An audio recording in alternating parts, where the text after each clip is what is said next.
তুমি কি জানো বাংলা সিনেমার ইতিহাসে এমন একজন পরিচালক আছেন যিনি গল্প বলেন না, গল্পকে অনুভব করান। তার নাম ঋতুপর্ণ ঘোষ। 1992 সালে হীরের আংটি দিয়ে যাত্রা শুরু, তারপর 19শে এপ্রিল, দহন, দোসর, নৌকাডুবি, চোখের বালি। তার প্রতিটি সিনেমায় যেন ক্যামেরায় লেখা কবিতা। ভগ্নহৃদয়ের সব কবিতা তোমার জন্য লেখা। ঋতুপর্ণের সিনেমার ম্যাজিক কি জানো?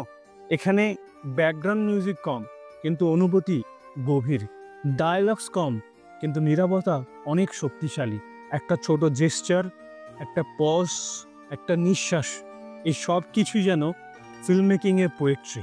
জয়া বচ্চন, ঐশ্বরিয়া রায়, অজয় দেবগান প্রত্যেকেই তাঁর সঙ্গে কাজ করতে চাইতেন, কারণ তিনি অভিনেতাকে অভিনয় শেখাতেন না, নিজেকে খুঁজে পেতে দিতেন। প্রাণনাথ, কোথা গেলে? বাংলা সিনেমায় তিনি একটা কথা অবশ্যই প্রমাণ করে গেছেন, যে ছবি শুধু দেখা যায় না, ছবি জীবনেও অনুভব করা যায়। এটা ছিল 1 মিনিটের ঋতুপর্ণ ঘোষ। কমেন্টে লিখে জানাও পরের বার কোন পরিচালকের গল্প শুনতে চাইছো।